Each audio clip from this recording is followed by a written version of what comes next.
On the far eastern edge of Russia, a peninsula reaches down into the Pacific.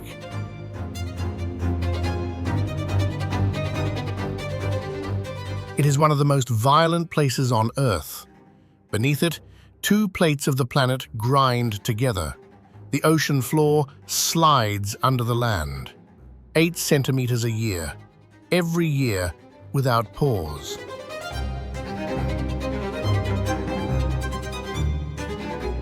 This is the engine. It builds mountains that burn. Around 160 of them stand here. 29 are still alive. In the summer of 2025, the seafloor broke. Magnitude 8.8, the 6th strongest earthquake ever recorded. Then, 7 volcanoes woke at once, something this land had not done in nearly 300 years.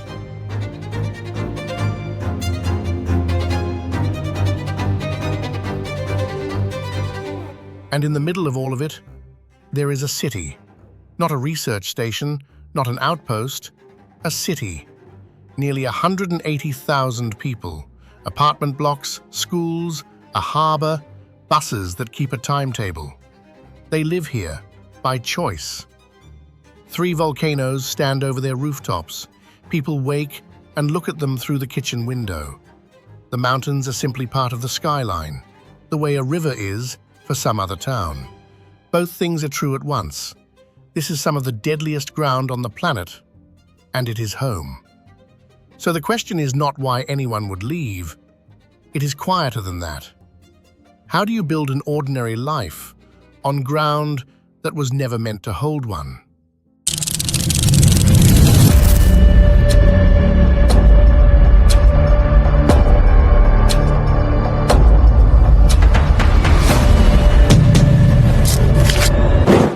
This is Kamchatka, 1,000 kilometers of land hanging off the edge of Siberia, the Sea of Okhotsk on one side, the Pacific on the other, 10 time zones from Moscow, closer to Alaska than to the country it belongs to. There is no road here, none that reaches the rest of Russia, no railway, no way in by land at all. You arrive by air, or you arrive by sea. That is the whole list. And almost everyone who lives here lives in one place. Petropavlovsk-Kamchatsky, a port city folded around a deep blue bay. It is an ordinary Russian city in most ways. Soviet apartment towers, a fish market, trolley buses, a street still named after Lenin. But look up from any of those streets and you cannot see the horizon, not from anywhere in town. The mountains are too close and too high on every side. The eye runs out of room. 3 of those mountains are volcanoes: Koryaksky, Avachinsky, Kozelsky. The locals call them the home volcanoes. They are not metaphors. Avachinsky last erupted in 1991.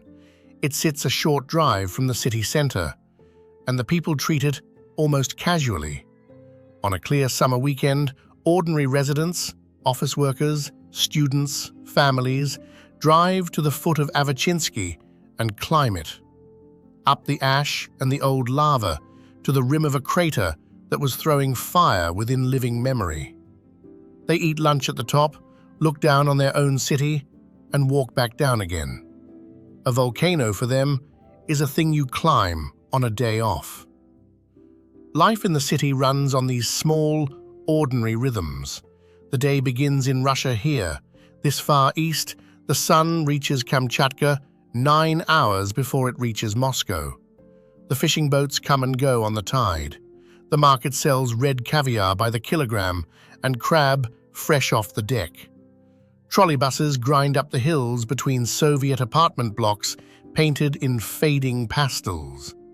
It is, in almost every visible way, an unremarkable provincial city. Children walk to school, pensioners queue at the bakery. The only thing that marks it out is what stands behind every rooftop, and the fact that no one here seems to find that strange at all.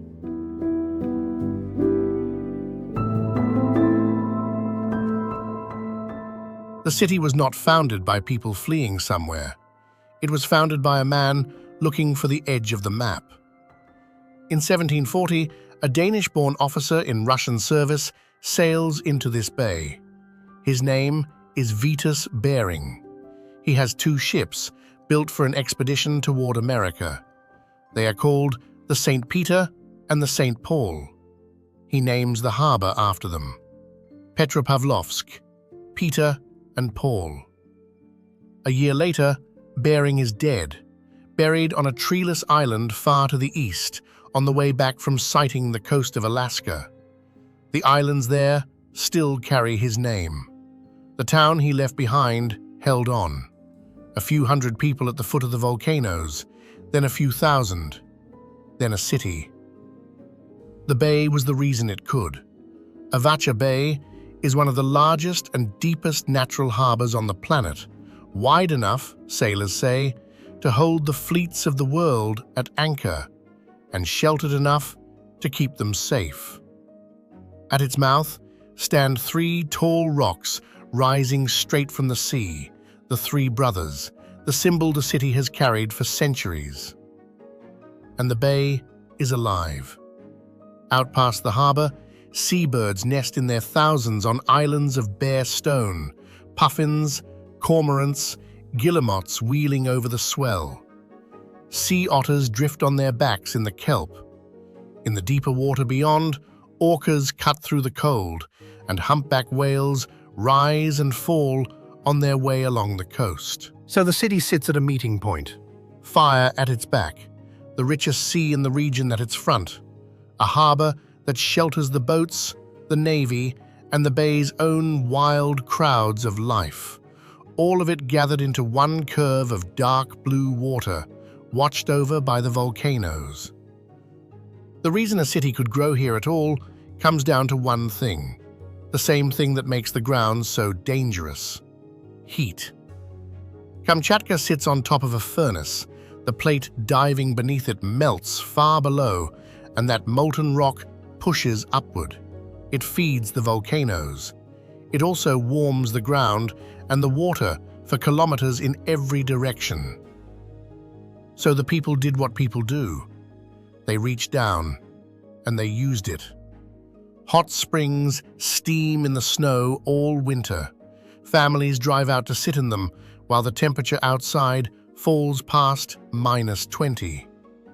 In the city, greenhouses run on geothermal heat, growing tomatoes and cucumbers in a place where the snow can last 8 months. And since 1967, a power station in the south has turned the underground steam straight into electricity, one of the first of its kind anywhere in the country. Later, more were built higher up, on the flank of a volcano called Mutnovsky, drilling into the heat the mountain gives off and wiring it back to the city. The warmth reaches into ordinary days in ways a visitor would never guess. Just outside the city, at Paratunka, hot rivers run year-round, and people come to sit in open-air pools while snow falls on their shoulders. Greenhouses heated from below grow vegetables through the dark months. Whole districts are kept from freezing by water the earth heated for free. Think about what that means. The heat that could destroy this place is the same heat that keeps the lights on. The danger and the gift come out of the same crack in the earth. You cannot take one without living beside the other. That bargain is the whole story of Kamchatka. Everything here is borrowed from a force that could take it back.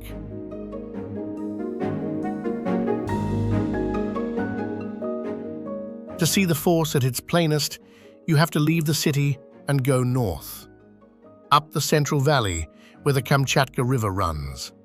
There, the land rises into a cluster of peaks, and one of them stands above all the rest. Klyuchevskaya Sopka, 4,750 meters, the highest active volcano in all of Eurasia, a near-perfect cone of black and white, taller than anything in the Alps. It is almost never quiet. It has erupted dozens of times in the last century. Lava in the crater, ash in the air. Plumes that climb so high they are flagged as a danger to passing aircraft. And at its foot, there are villages. People farm the valley below it. Children grow up in its shadow. They watch a mountain that is, in the most literal sense, on fire, and they go to school anyway. What is it like to raise a family there, to learn the moods of a volcano the way other people learn the weather? To know which kind of rumble means nothing and which kind means it is time to watch the slope above the house. The people of Kliuchi know. The town sits in clear view of the peak. Generation after generation has read that mountain and stayed. There is something else near here too, something the maps did not show for a long time. A range to test missiles. The valley north of Kliuchi became one of the targets, a place where intercontinental rockets fired from thousands of kilometers away come down to be measured. For decades, that was the secret beneath the scenery. We will come back to the secret. But the secret is not why this land matters. The fire is why it matters. And the fire is generous in a way that is easy to miss, because it does not only build mountains, it builds life. Every summer, the rivers of Kamchatka turn red, not with blood, with fish. The salmon are coming home, sockeye mostly, millions of them pushing in from the open Pacific, fighting upstream against the current toward the place they were born. A quarter of all the wild Pacific salmon on Earth spawn on this one peninsula. The reason they come in such numbers leads straight back to the volcanoes. Ash and minerals from 100 eruptions wash into the water. They feed the smallest life in the lakes and rivers. That life feeds the young fish, and the fish return, fat and uncountable, to a system the fire built. In the far south sits the heart of it, Kurile Lake, a flooded crater ringed by cones, formed by an explosion 8,000 years ago. It holds the largest run of sockeye salmon in all of Asia. The salmon swim in until the shallows boil, and then they do something strange. They stop eating, they change color, they spawn, and they die. This is not failure, it is the design. The sockeye gives everything at once. Its body, breaking down in the gravel, feeds the next generation before they have even hatched. One life spent entirely so that the cycle does not break. They have done this here for thousands of years, through eruptions, through the burying of whole valleys in ash. The fish keep coming back. No matter what the land does to itself, the salmon return. Remember that.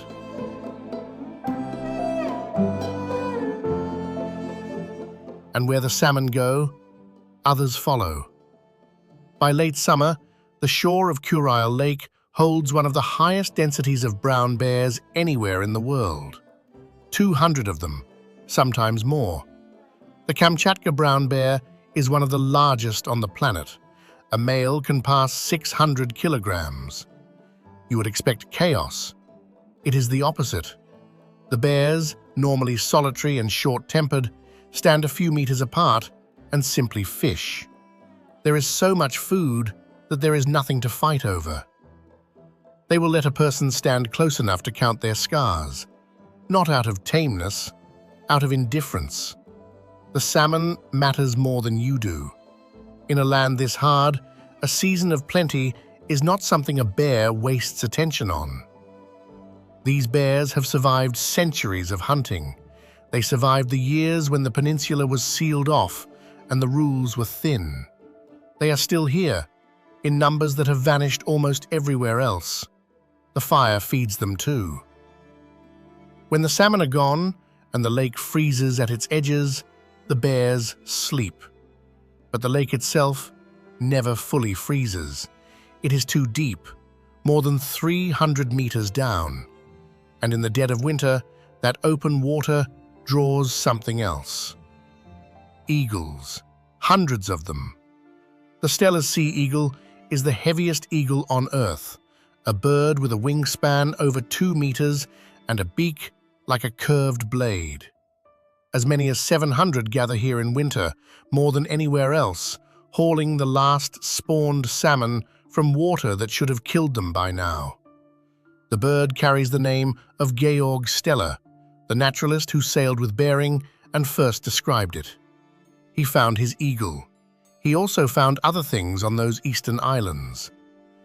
One of them was a creature the size of a small whale, a slow, harmless sea cow that grazed the kelp in the shallows. Steller described it in 1741. Within 27 years, hunters had killed every last one. The Steller's sea cow was gone before most of the world ever knew it existed. The sea otter, in the same waters, came within a breath of the same end. It survived. Barely. 2 animals, 1 ocean. One was lost in a single human lifetime. The other held on. The line between the two was thinner than anyone wanted to believe. That is the other truth of this place. The fire builds life in enormous quantity, and a small carelessness can still erase it. Abundance is not the same as safety, not here, not anywhere.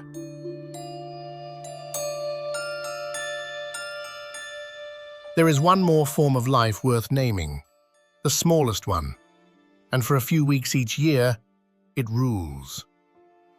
When the snow finally melts on the tundra, the air fills with insects, mosquitoes and midges rising off the bogs in clouds thick enough to blur a person's outline. For most of the year, this land is frozen and still. But for these few frost-free weeks, it teems. The insects pack a whole life into that narrow window. They hatch, they swarm, they breed, all in the brief warmth before it ends. And in doing so, they feed the birds, the young fish, the whole pulse of the short northern summer. It is a small thing, but it is the same lesson the bears teach and the salmon teach. Life here does not spread itself out. It waits, and then it spends everything at once in the window the land allows. Patience, and then everything. There is no other way to live on a clock like this. The land keeps its own clock in other ways too. Sometimes it shows you a wonder, and sometimes, just as quickly, it takes it back. In 1941, a geologist named Tatyana Ustinova is working deep in the Kronotsky Reserve in the east. She is following a warm river through the snow with a local guide. They round a slope, and the ground in front of them erupts in steam. She has found a valley no outsider has ever recorded. Geysers by the dozen firing scalding water into the cold air on their own schedule. One of the largest fields of its kind on Earth, hidden in a gorge in the middle of nowhere. For more than 60 years, the Valley of Geysers stood as one of the great natural sights of Russia. A secret place reached only by helicopter where the Earth breathed out loud. Then, in June 2007, a mountainside above the valley let go. A landslide of mud and rock thundered down the gorge in minutes. It dammed the river. It buried geysers and pools under meters of debris. In a single afternoon, the land erased much of what it had taken millennia to make. Some of the geysers have since worked their way back to the surface. Others are gone for good, drowned beneath a new lake. The valley is still there. It is simply not the same valley. Kamchatka had once again edited itself without asking.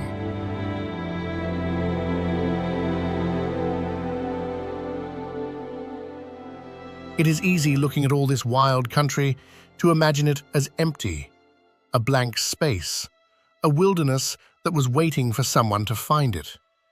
It was never empty. People have lived on this peninsula for thousands of years. The Itelmen along the rivers of the south and center, the Koryak across the tundra of the north, the Even in the high interior. They built a life here long before anyone in Europe knew the land existed. The Itelmen reared the salmon the way the bears do. They built houses dug into the earth for winter and raised platforms on stilts for the summer fish drying. They knew which springs were safe and which were not. They had a name for everything. In the 1730s, a young Russian naturalist crosses the peninsula on foot and by sled, writing all of it down.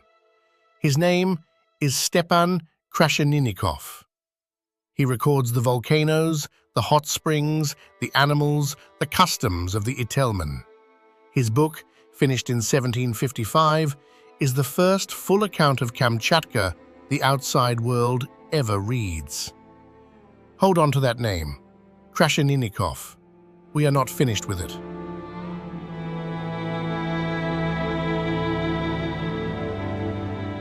Because by the time he wrote it down, the destruction was already well underway. It begins in 1697. A Cossack commander named Vladimir Atlasov marches south with a small armed party to claim the peninsula for the Russian crown. He comes for fur and for tribute. What follows is not settlement, it is conquest. Over the next decades, the Itelmen are crushed. Those who resist are killed. Those who submit are taxed in pelts they cannot spare. And then comes the thing no spear could stop: smallpox. Disease the newcomers carried with them tore through people who had never met it. The Koryak in the north were cut roughly in half. The Itelmen were reduced further still. Whole villages emptied. A people who had lived here for millennia were, within a few generations, nearly gone. The language went with them. The Itelmen tongue, once spoken across the south of the peninsula, is today on the very edge of silence. A handful of fluent elders and little more. Let that sit for a moment. A culture older than most nations, reduced to a few voices. And yet, not everyone vanished. Drive into the interior, to villages like Esso and Anavgai, and you will find people who never left. Even and Koryak families still here. In the far north, on tundra with no roads, some still keep reindeer, herding them across the same ground their grandparents did, in fur clothing made the old way, speaking words that survived. They are not a museum. They are a continuation. The peninsula the outside world keeps calling empty has been somebody's home for longer than there has been a Russia to take it. In late summer, the old work still happens. Salmon are split and hung on wooden racks to dry in the wind. The same red strips cured the same way that fed these people through winters beyond counting. In the north, herders move reindeer across the tundra, reading the snow and the light the way their grandparents taught them. The knowledge that survived is not decoration, it is practical. Which berries to take and which to leave. How to find safe ground near a river that floods. When the salmon will come, and how much to keep, and how much to let pass, so that there will be salmon again next year.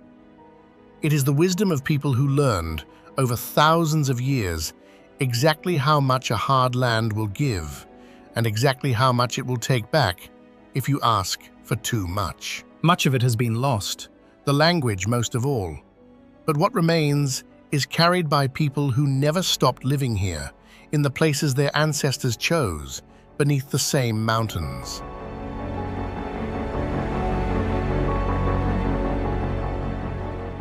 Which raises a strange question.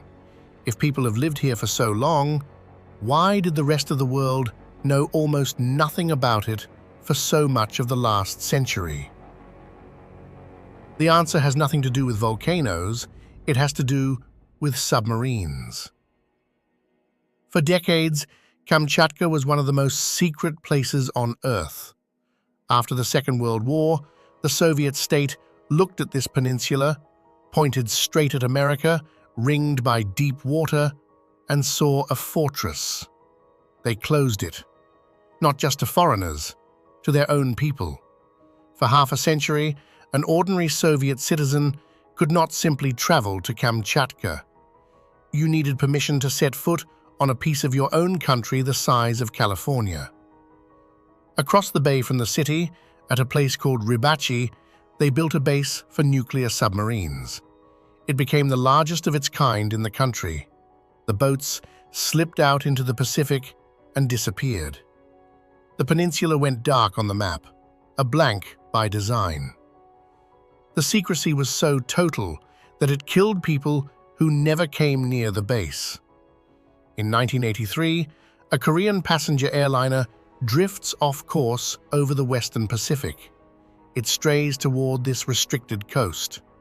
A Soviet interceptor is sent up, and the airliner is shot from the sky. 269 people die. Part of the reason given afterward was the fear that the plane might photograph what lay below.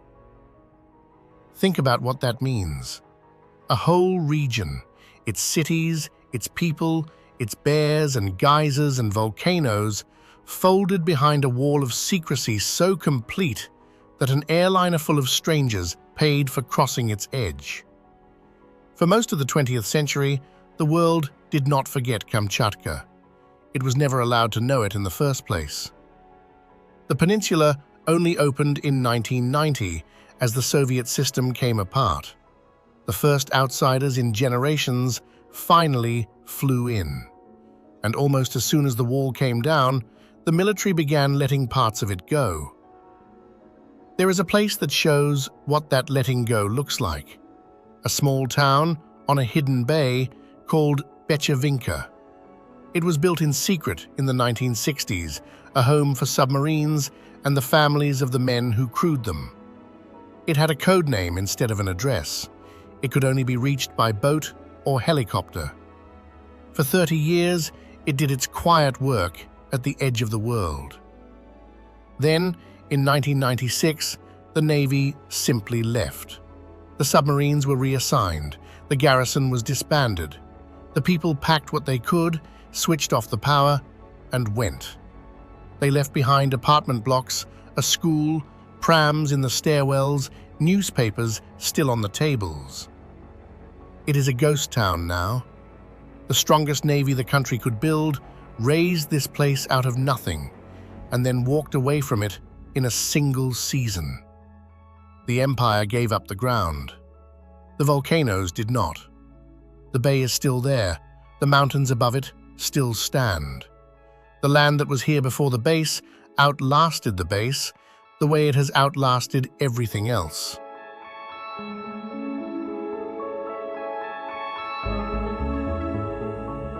To understand why people stay, you have to understand what staying costs. And it is not only the fire, it is the cold. Kamchatka is buried in snow for more than half the year.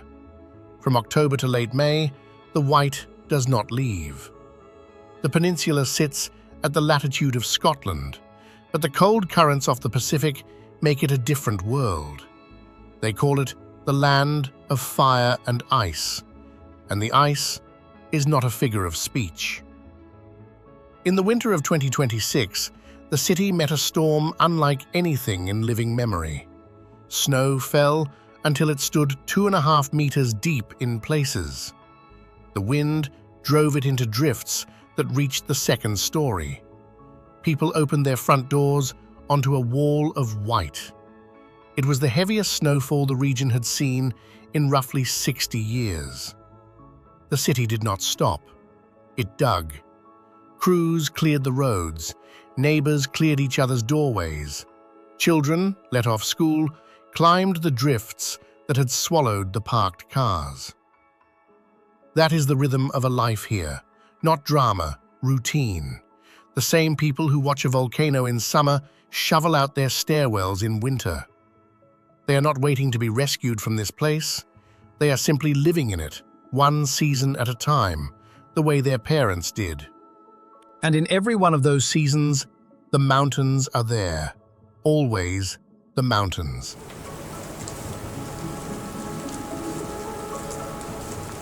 There is no other place on the continent of Eurasia with so many volcanoes packed so tightly. Around 160 of them, 29 still active, and not one kind, but every kind. Gentle shields, steep cones, vast, collapsed calderas. Geologists say there is more variety here than at any comparable place on Earth. The reason they line up the way they do is written deep underwater, off the coast. There, the Pacific Ocean floor meets the edge of Asia at a trench nearly 10 kilometers deep. Along that trench, the heavier ocean plate dives down beneath the lighter land, 8 centimeters a year, the width of 2 fingers, never stopping. As that slab sinks, it heats. Around 100 kilometers down, it begins to melt the rock around it. The melt is lighter than what surrounds it, so it rises, and where it breaks the surface, a volcano stands. That is why the cones run in a line, parallel to the coast. Each one is a chimney for the same buried fire. Once you know that, you cannot look at the skyline the same way. The mountains are not scenery. They are the visible top of a machine that runs without rest, kilometers beneath your feet. Some of those mountains have done extraordinary things. In March 1956, a peak called Bezimiany, a mountain so unremarkable its name simply means nameless, tears itself apart. One whole flank collapses outward in a single blast. It is one of the largest eruptions of the entire 20th century, on the same scale as Mount St. Helens decades later. Almost no one outside the country hears of it. The peninsula is sealed. The mountain blows itself open in front of a closed door, and then, slowly, it begins to rebuild. Over the 70 years since, a new cone has risen inside the wound, lava dome by lava dome, growing back toward the size of the thing it lost. The mountain that destroyed itself is, even now, putting itself back together. There are others. Tolbachik, in the center, surrounded by black lava fields so barren that engineers once tested vehicles there for the surface of the moon. Shivaluch in the north, among the most restless on the peninsula. Uzon, a collapsed caldera where the ground itself steams and strange microbes live in water hot enough to scald. Mutnovsky and Kurile, close enough to the city for a day's journey.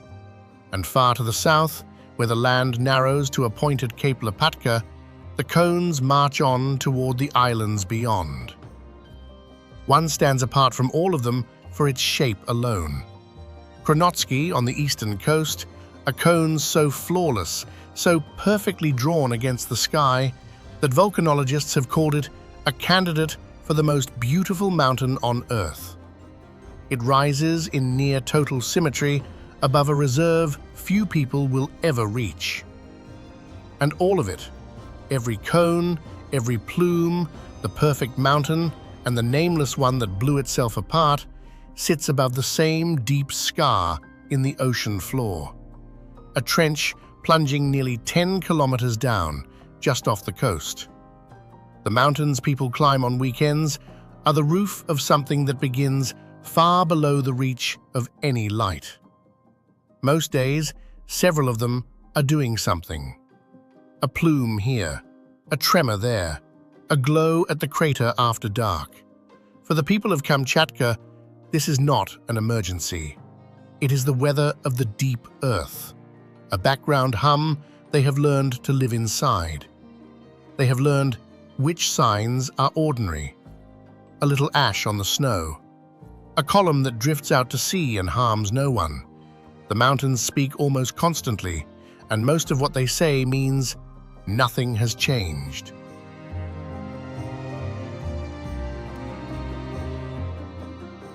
But the people here also know the other truth, the one they do not say out loud on an ordinary morning. One day, the mountains will say something else, and when that day comes, there will be no question of who is in charge. If the fire is one half of the bargain, The sea is the other. The same ocean that cuts Kamchatka off from the rest of the country is the reason there is a country here at all. These are some of the richest fishing waters on the planet. Salmon by the millions, king crab on the cold shelf. The catch hauled from the seas around this peninsula has long fed a large share of the whole nation, shipped west across 10 time zones to cities that will never see the coast it came from. Fishing is not an industry here, it is the spine of the place. It is why Bering's little harbor grew into a city. It is what fills the port, what pays the wages, what brings the boats back into Avacha Bay, heavy and low in the water. It has not always held. In the hard years after the Soviet Union fell, the system broke down. Boats sat idle. Fish that should have fed people rotted on the docks because there was no way to move it in time. A coast surrounded by food, unable to get it to the table. The sea kept giving. The people had simply lost, for a while, the means to receive it. And then there is the matter of getting anywhere at all. Across most of Kamchatka, there are no roads. To reach the interior, the herders, the geysers, the far volcanoes, you fly. Helicopters run here almost the way buses run elsewhere, lifting over country that has never felt a wheel. A journey that would be an afternoon's drive in another land can take a flight, a season, and a great deal of money. Before the helicopters, there was another way to cross this country, the oldest way: dogs. For thousands of years, the people of the north moved across Kamchatka behind teams of sled dogs, over frozen rivers, through the long, white months when nothing else could pass. The knowledge nearly died out in the Soviet decades. It did not. Today, every spring, that heritage runs again. A sled dog race sets out across the peninsula, one of the longest on Earth, hundreds of kilometers of snow and tundra following the old routes between the far settlements. It is part sport, part act of memory, a reminder that long before there were runways here, people had already learned to cross this land on its own terms, in the cold, with nothing but dogs and patience. That isolation cuts both ways. It is a burden. It is also the reason so much of this place survived untouched. The wall that kept the world out kept the wilderness in. When the peninsula finally opened in 1990, the first outsiders came not for the cities, but for exactly that wildness. Anglers chasing rivers thick with salmon, climbers drawn to the cones, people who wanted to stand near 200 bears and feel how small that made them. A new kind of livelihood began to grow alongside the old one. Not fish pulled from the sea, but visitors drawn to a place that looks the way the world looked before we crowded it. There is a temptation buried under all of it too.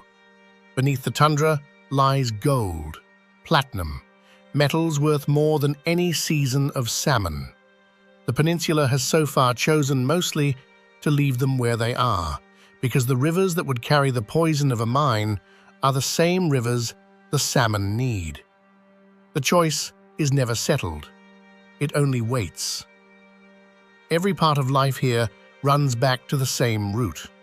The fire that warms the homes and threatens them. The sea that feeds the city and seals it off.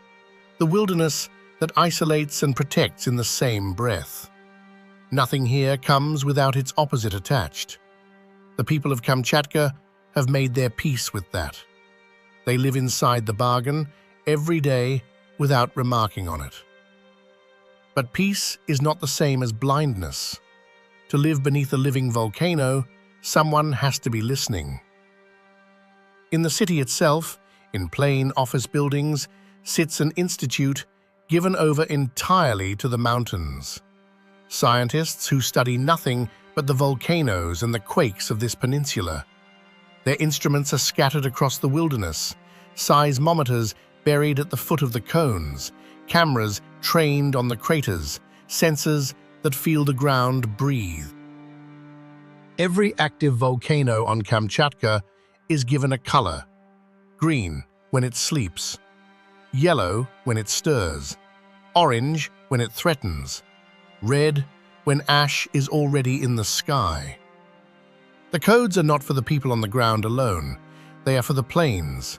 Thousands of flights cross this corner of the Pacific, and volcanic ash can stop a jet engine in seconds. So the mountains are watched day and night, and what they say is turned into a warning the rest of the world can read. One of the people who does this work is a volcanologist named Olga Jirina. For years, she has led the team that keeps the count, that decides when a plume is ordinary and when it is not, that tells the airlines and the towns which mountain has changed its mind.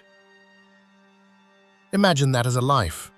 Not visiting the volcanoes, listening to them, learning each one's voice well enough to know, from a tremor on a screen at 3 in the morning, which mountain is only clearing its throat and which is beginning something. This is what living among living volcanoes actually looks like, stripped of romance. It is not fearlessness, it is attention. A city that has decided the answer to standing beneath a furnace is not to look away, but to watch it more closely than anyone else on Earth. And still, for all the instruments, the mountains keep the last word. The watchers can tell you a volcano is waking. They cannot tell it to stop. They can read the warning. They cannot rewrite it. The bargain is monitored now, measured to the centimeter.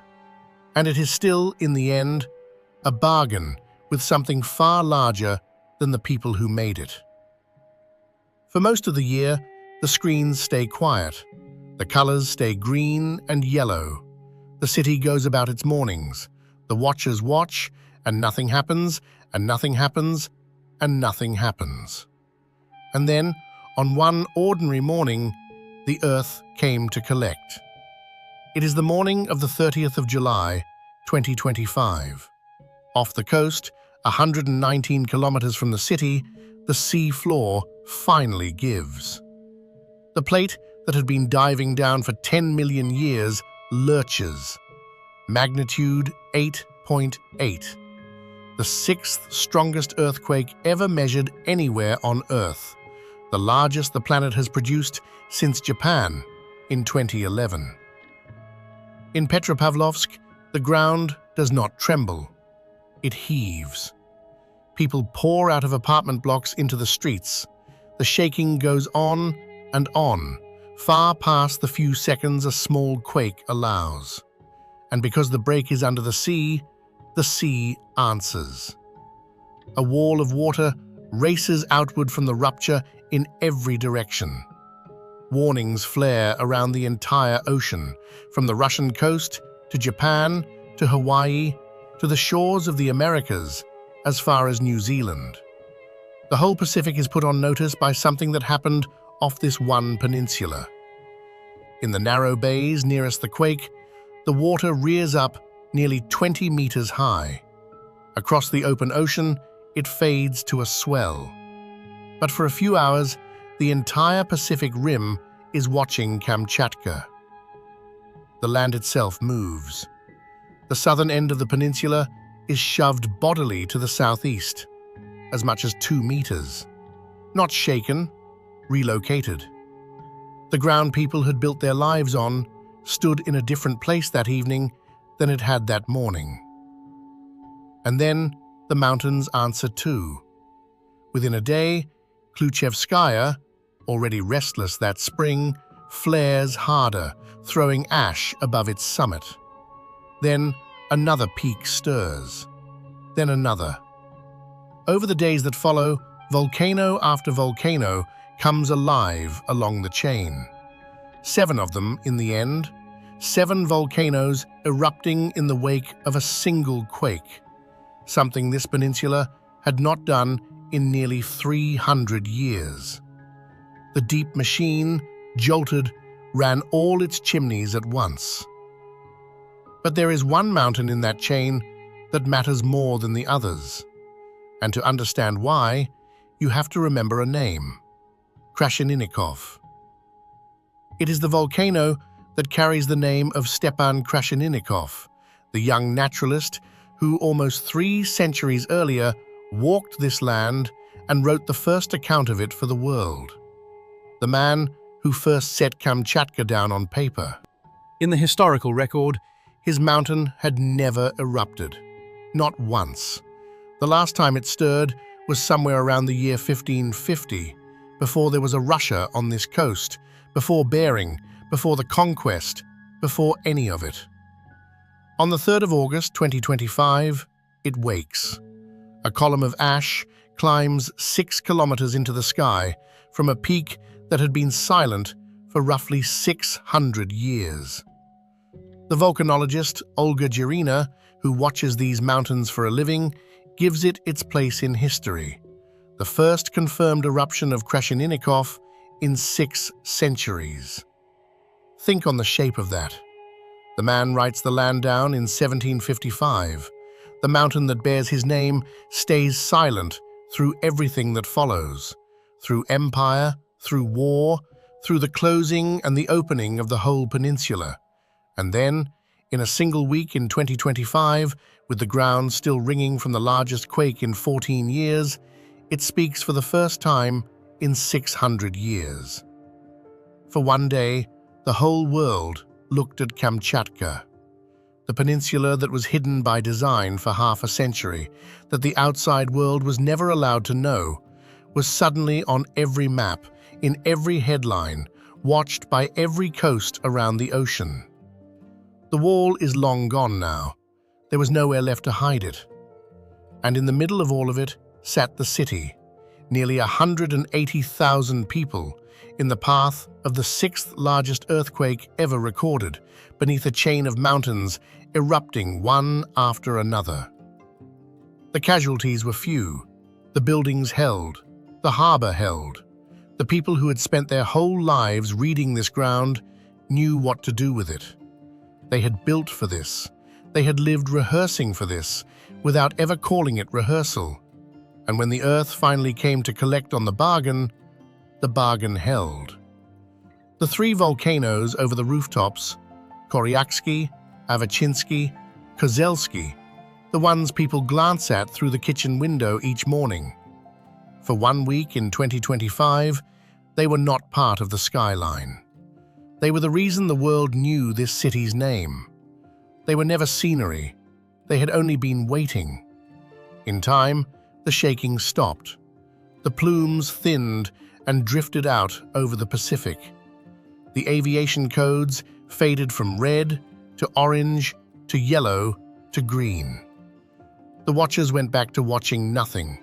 The snow returned, as it always does. The city dug itself out, as it always does. And the world's gaze, which had settled on Kamchatka for a single extraordinary week, moved on to somewhere else. The following summer, the rivers turned red again. The salmon came home. They always come home. Up from the open ocean, against the current, into the same gravel where they were born. Into a system that the largest earthquake in 14 years had not interrupted in the slightest. The bears gathered on the shore of the lake. The eagles waited for winter. The cycle the fire built simply continued, the way it has continued through every eruption this land has ever thrown at it. That is the thing the people here understood long before the rest of us were watching. The earth moving is not the end of the story. It is the story. It is the same force, all of it, the one that breaks the ground and the one that fills the rivers. You cannot accept the salmon and refuse the quake. They come out of the same machine.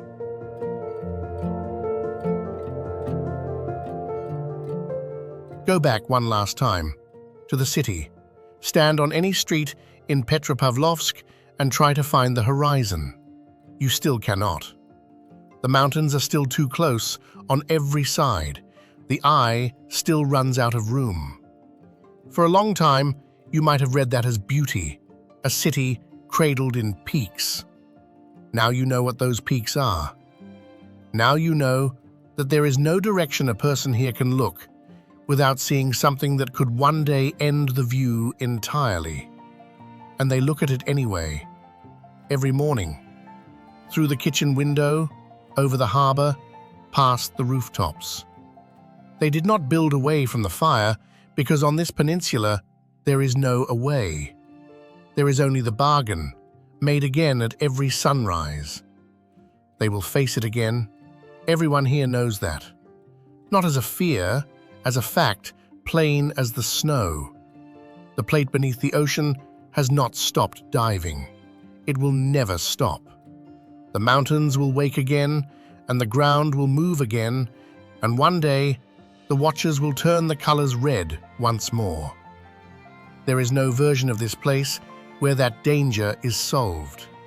There is only the choosing to stay. Generation after generation, the same quiet choice to live a full and ordinary human life on ground that was never built to hold one.